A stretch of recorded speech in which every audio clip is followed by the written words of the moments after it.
Jeg hedder Alexander og skal til den årlige sundhedsundersøgelse med min kat Freja. Jeg har valgt dyrlægehuset Kolding, fordi de har et stort hjerte for katte, og gør nogle ting for, at kattene skal føle sig godt tilpas. Der er for eksempel mulighed for at vente i et område med mere ro end i venteværelset, og man kan få transportkassen op over gulvhøjde for at skabe en bedre oplevelse for kattene. Jeg har også brugt deres hjemmeside af og til, og også der får man indtryk af, at kattene betyder noget for dem. Man kan både læse artikler, der oser af faglighed, og indlæg, der har fokus på omsorg. Jeg har for eksempel lært Freja at være glad for sin transportkasse, ud fra vejledningen på hjemmesiden. Jeg føler, at dyrlægerne er opdateret på udviklingen inden for behandling af katte. Inde i konsultationen er der tid og tålmodighed til undersøgelsen. Vi er et konsultationslokale, der udelukkende bruges til katte.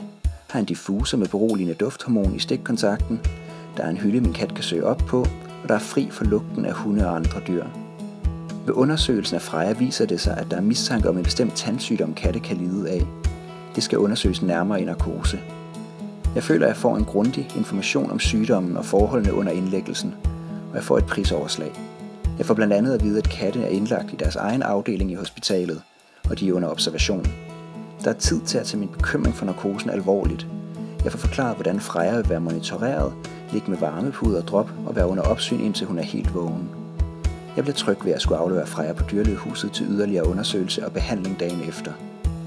Dyrlægehuset Kolding har fået en international godkendelse som kattevenlig klinik. Det forstår jeg godt.